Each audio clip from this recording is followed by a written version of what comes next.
you ever read so much that you become sick? I am physically ill, okay, but I can't stop reading because I've got to meet this target. Hi, welcome back to my channel. My name is Ayo, and I talk about books, K-dramas, and everything in between. So if you enjoy that, please stay a while.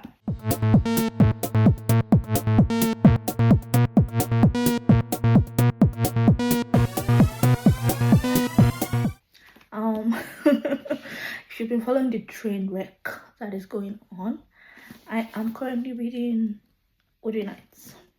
And I have this lovely, gorgeous edition, Folio Society edition. Very beautiful. And look, I've had a lot of, I have just about 100 pages left. I'm not sure if that is my bookmark. And guys, lots to think about, lots to say. Reading the classics. Welcome to Reading the Classics, where I go over classics that I've read before and see if I still feel the same way and how I feel about them. So Wuthering Heights has turned out to be the Bronte sister book that I enjoyed the most. Look, am I reading Anna Karenina? Yes, but I read Anna Karenina through the night and I was like, you know what, I want to read Wuthering Heights. So I dropped it. I started reading this. Look, this is all chaos. It has to end tomorrow. Tomorrow is the last day of the year and I will complete this.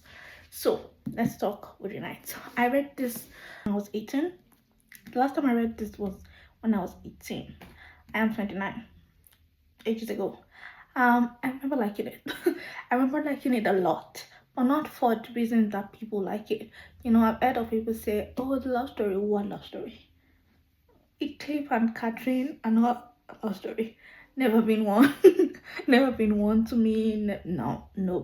The actual love story is well, I'm not gonna give spoilers, but it's the love story going on underneath that. I think that is the love story. Cliff and Catherine, horrible people. Horrible people. I cannot stand them. But I've always enjoyed the narrative. I love Nelly. Love Ellen Dean, Nelly, and Mr. Lockwood, my favorite people in this book. Cannot stand Heathcliff, but there's also the very real nurture versus nature conversation that Emily Brandt is bringing to the fore here, because Heathcliff is a very scornful child, and it is because of everything that has happened to him. But is it his nature that made him that way, or is it because of the hate that was directed at him as a child? And then how Catherine refuses to marry him. Is that really, you know what, let's just say this is going to be a spoiler vlog, but is that really the reason why he's so hateful? I think that there is something to be said for both. Okay, so he is this dark child from the devil, you know, and everybody hates him. And Inkley is an Enshaw. So Mr. Enshaw brings this child home, and he's dark, maybe Spaniard, maybe nobody knows, maybe Indian, but very dark, very different from the European English standard. And the mother, is it the mother? The mother died already. Yeah, the mother did not want him to bring the child home, but he did anyway, Mr. Enshaw. So Mr. Enshaw brought this kid home. The kid, he names him Heathcliff. Yeah, and so there we have Heathcliff. Heathcliff, he has two kids. Mr. Enshaw has two kids. Hindley, Catherine Enshaw, Hindley Enshaw. Now Hindley is an older boy, and I think it was about 10, 12, something like that. And Catherine was about 5 when Heathcliff was brought in, and she loves this boy. They became playmates, and then they developed this very codependency attachment to each other, and they egg each other on. Mr. Earnshaw passes away, his wife passes away, but Ingley just hates this boy because his father develops a very unique attachment to him in his sickness, because he passes away of sickness, and he really really loves Heathcliff, and Ingley ends up resenting him, and then when he becomes the master of the house, he maltreats him and treats him like a slave, strips him of all of the child of the house, takes away his education and all of that. But Catherine still loves him, and she still holds on to him.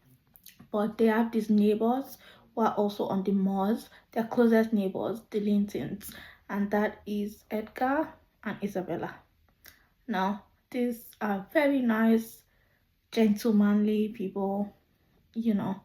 What we'll call them in Regency, we'll probably call them like the landowners, the landed gentry, the gentry kind of people.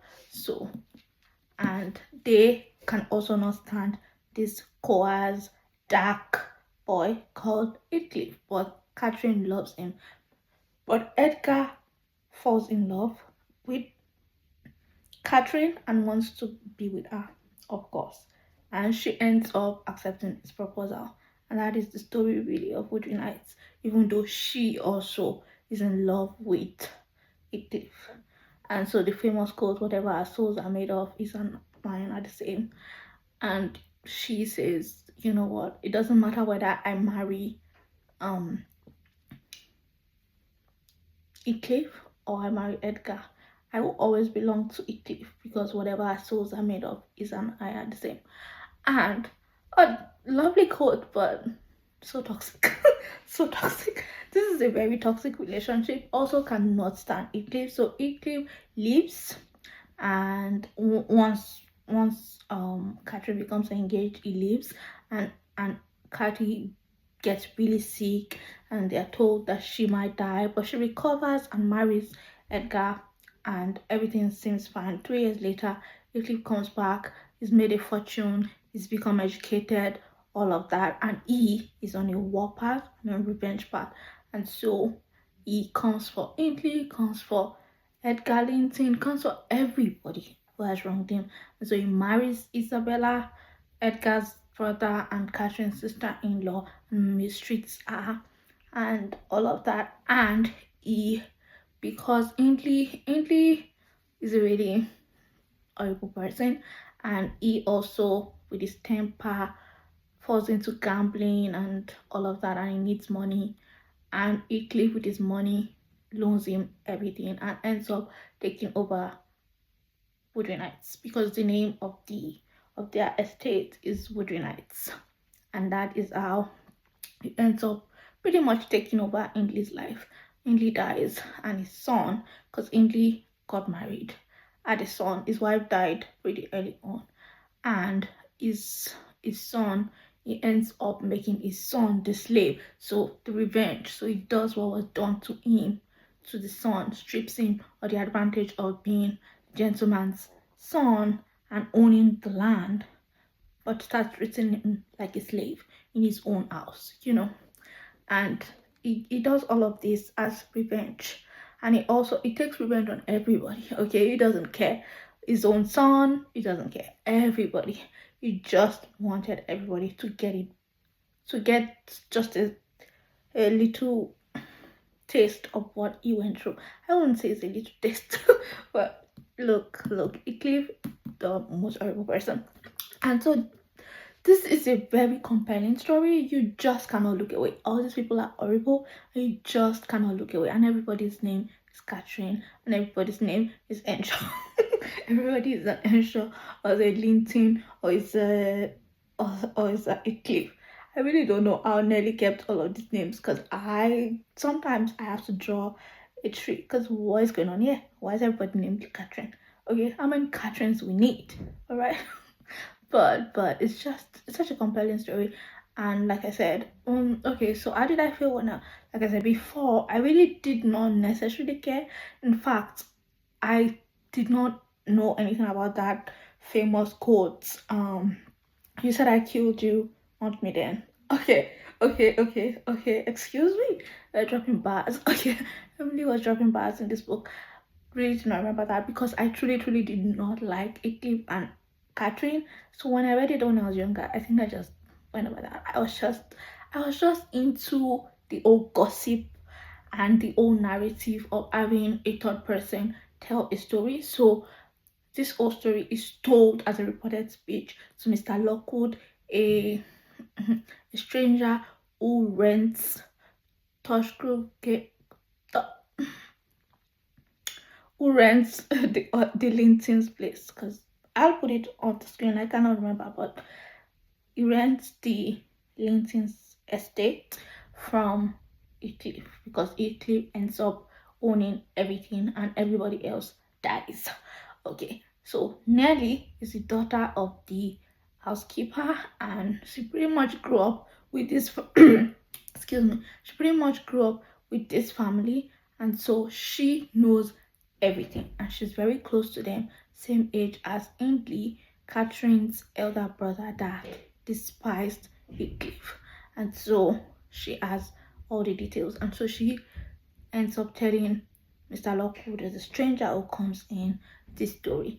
And I just love the narrative of having everything told through reported speech. And that was what I remembered from when I was younger, and that was what I loved because I just started writing then, thinking of taking writing seriously, and I was enjoying learning the different styles of different writers, and I especially appreciated Emily's writing style, which is very common in Gothic literature.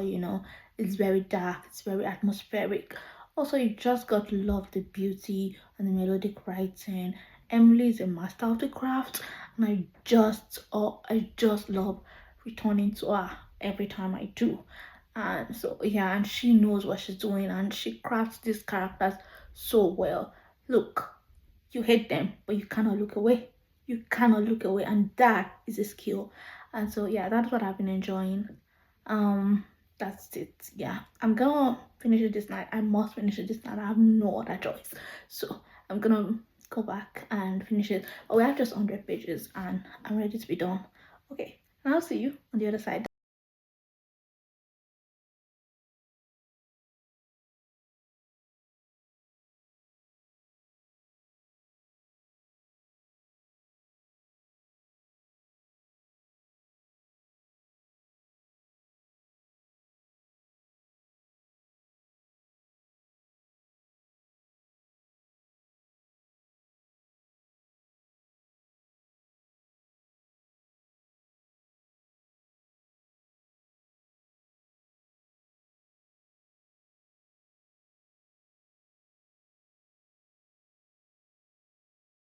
I made it to the end, and today is Friday, the 2nd of January, 2026. Yeah, I did complete Anna Karenina on the 31st, and then I crashed. But that's not what we're talking about. This is the Wuthering Heights vlog. It has all blood in my mind because of how much I read. Because of how much I read. But this is the Wuthering Heights vlog.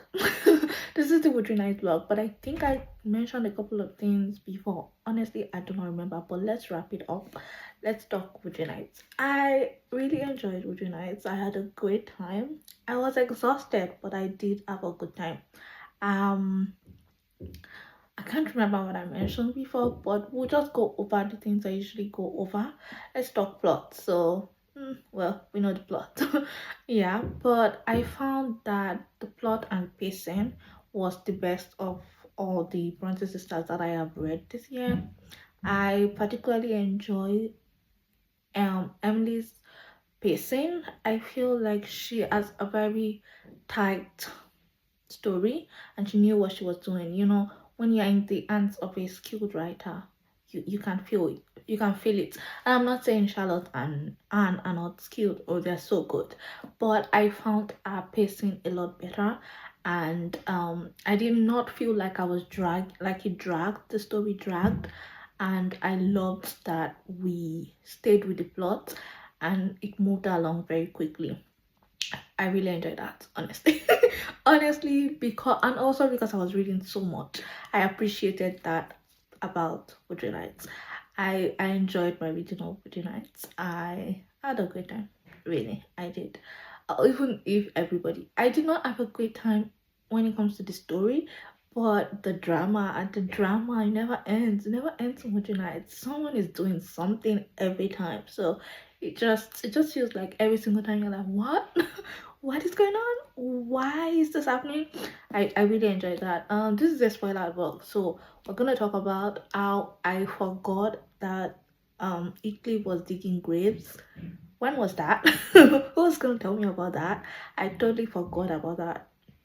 And it was very interesting to see the end of this book because I'd forgotten that was the end. I really thought that the end was when Mr. Lockwood left and that was it. But he came back again, which I recall, yes, but I really did not recall that Eclipse died and then he came back and heard about Eclipse dying. I really do not remember that. So that was surprising for me. Well, we are learning that I have very bad memory because I seem to always miss these books halfway through or somewhere. I'm like, when did that happen? So basically, I usually lose my memory from about halfway through a book if it's been about 10 years. I really do. So that was funny, but yeah, well, not funny, not funny, funny weird. Cause why are you digging graves? What is wrong with you? Seek help. Seek help. He was definitely a very weird person, which would bring us to characters. Let's talk about characterization in Wuthering Heights. Characterization is so good, of course. And everybody's name is the same. Everybody's Catherine. Everybody's Catherine. Everybody is something Linton, something Enshaw. It's like, oh my goodness, who is this person? Oh, who is this? Why are they here? But yeah, it was a lot of fun reading about all these really horrible people. But when I mean it was a lot of fun, I mean it was a very good story. The narrative was very tight. I did not feel like I was bored. And that is sort of important and something I enjoy. I also like that Emily wasn't wasting words. So let's talk about characters again. Again, sis, stay on this. So let's talk about Eclipse. Oh my goodness, what a horrible person. I do not understand when people say that this is a love story. What love story? Who's love? Who? Excuse you. Who's love? Eclipse and Catherine are the worst people. I cannot stand both of them, and I was ready to fight. Cause why are they so horrible? Why is Eclipse so horrible? Which brings me back to that nature versus nurture thing I was talking about before. Is equally horrible because everybody has done horrible things to him? I don't believe that. I think that we can be better than our circumstances, and equally is just the horrible person. What about Catherine? Nobody did anything to her, but she's still horrible. She plays with people's feelings, and even till the end she was just so vengeful. I do not like her. If you like Catherine, I'm sorry, just not. She's a compelling character, very compelling, but I cannot stand her. Love Edgar Linton. Poor guy. Why would you fall in love with Catherine of all people? You know what, sometimes I want to pity people who are nice and then fall for bad people, but sometimes I just don't. I'm like, mm, mm. You did that to yourself. Edgar is one of those people that I feel like you did that to yourself. Isabella, I pity because she was young and she was just silly. And she was like, oh, I'm in love with Eclipse. Why would you be in love with Eclipse? Even after Catherine warned her, she did not believe her. So I sort of felt sorry for Isabella Linton in here because she marries Eclipse, and oh my goodness, she did suffer for that. Edgar, oh my goodness, poor guy, but he just died. Everybody in this book died. Okay, like this is a tragedy, but it's also a love story. The love story between Ariton. Honestly, I don't know how to pronounce that, but Ariton Enshaw and Catherine Linton. Catherine Enshaw's daughter, Catherine Henshaw that became Catherine Linton's daughter, our daughter, the second generation.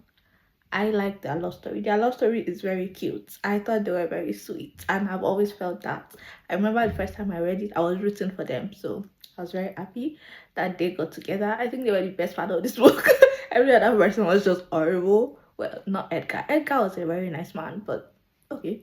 I really like Nelly. Nelly is such a compelling character. I wonder why we do not talk about Nelly, but I suppose because all these other characters are so they're bigger than life and it's easy to get lost in them. But I find Nelly a compelling character who stays through all of this madness in these families and who sort of gets a reward because our two babies marry each other. And you know what, I feel like Nelly is the one winning in this book, and I love that for her. I love that for her.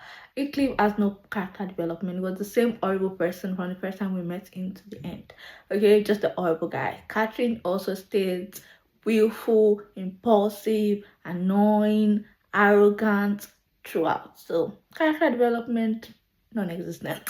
But some people are like that. I think Emily just wanted to show us a very toxic dynamic and what can happen with families that are sort of trauma bonded, and just because why did they all marry each other? Why couldn't they marry someone else? I felt the same way about Ariton and Catherine Linton getting married.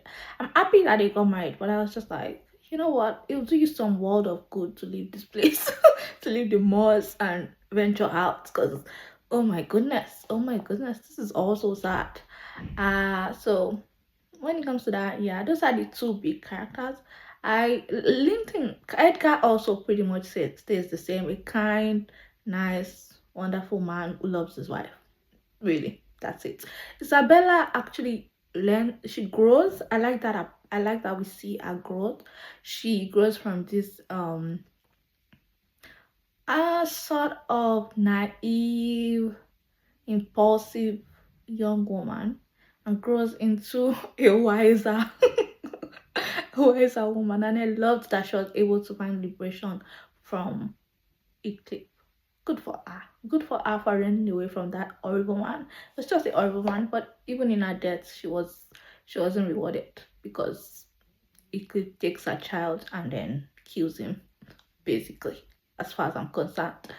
And Eclipse is just horrible. Eclipse is just horrible, okay? So I don't know. I don't know. I liked Isabella. Liked I know a lot of people like Catherine Linton, the second generation Catherine. She was there. I really, really liked Ayrton, which is funny. I think is one of my favorites. Of the second generation is my favorite. Cannot stand the Eclipse boy. Isabella and Eclipse son. Cannot stand him. Cannot remember his name. That's how much I cannot stand that boy. Oh, Linton. His name is Linton. Linton Eclipse. Cannot stand that boy. What a he was sick, but it was just a what's that word? Incorrigible kid. Yeah, no, just cannot stand him. Cannot stand him. Yeah. So many characters, all of them were horrible. And yeah. Let's talk themes. There's a theme of love, which I was talking about. The toxic love. Why do Eclipse and Catherine love each other? The first generation Catherine. Why does she love him? I don't know. Because they were bonded as kids and they had this bond and they were like, yeah, whatever our souls are made of, these and I are the same. Never leave me in this hell. You said I kill you, haunt me then. Don't leave me in this abyss. What are you on about? What are you on about? Like, why? Well, those two are trauma bonded and then decided to make it everybody else's problem. Okay, that's how I feel. That's how I feel. She's just a horrible person. But I do agree with her that if she had married Eclipse, it wasn't gonna end well anyway. So I understand. But why did my poor guy Edgar to be the collateral damage for their love story? So toxic, so toxic, so toxic, so much toxicity. But I love the portrayal and the fact that just like Anne, Emily does not shy away from telling us that people can be horrible, but she's just. I love stories. I know I talk about liking simple, quiet, warm stories. Yes, and that I don't like I don't want to be annoyed. But when I say I don't want to be annoyed, I mean I don't want to be annoyed at the narrative. I am very okay with reading about horrible people. Like that is just a story. I'm okay learning about this story. But do not annoy me in the narrative. Let it make sense. Let the plot points connect. I don't want to get to page 200 and think, how did we even get here? This makes absolutely no sense in the, in the rules of this story that you set up. Okay, that I do not like, and that's when you annoy me. And this makes narrative sense, and this is plot driven, and it's really good. I love that. The writing is fantastic. Love that we get all of this from a third person. Really enjoyed the narrative, really enjoyed the sentence structure, really enjoyed basically the writing. It's descriptive, love the descriptions of the malls, love that we see the seasons change and how it affects the people. You know, winter comes and Catherine the first gets sick and then she dies in spring, I think. So, you know, the seasons change, the weather changes, but the moors remain. But it also captures the beauty of the moors, the descriptive language. I really enjoyed that. Such a powerful story, such a good story. And the moral of the story really is don't be horrible. Don't be horrible. Don't be like a Cliff and Catherine. Yeah, be good. Good will be rewarded eventually, like Nelly. I think that's really the point. So let's talk about my enjoyment. Like I said, I had a good time. I read it in one day. I was fatigued, but I would say it's one of the ones I really enjoyed. I'll give it for 5 stars. I would not give it 5 stars. Why 5 stars? 5 stars. 5 stars for the story. 5 stars for everything. It was a great story. I loved it. Okay, let's just say this is a 5 star. Okay, yeah, it held up. It held up, and I would say when I was younger, I'd say Jane Eyre was my favorite Bronte sister book.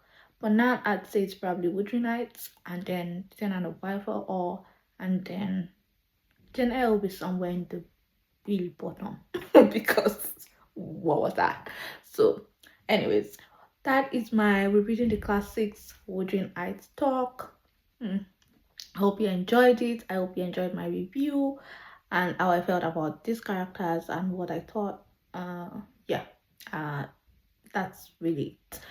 Thank you so much for hanging out with me in this lovely read of Wuthering Heights. I don't have a lot to say because, well, I've talked for about 40 minutes, so let's not say I don't have a lot to say.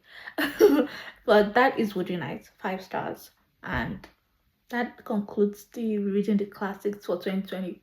No, no, no, because I haven't done Anna Karenina. So I think this will go up before Anna Karenina. So I'll see you in Anna Karenina. See you next time. Yes, thank you so much for hanging out with me. Thank you for always stopping by. I'll see you in my next one. Bye.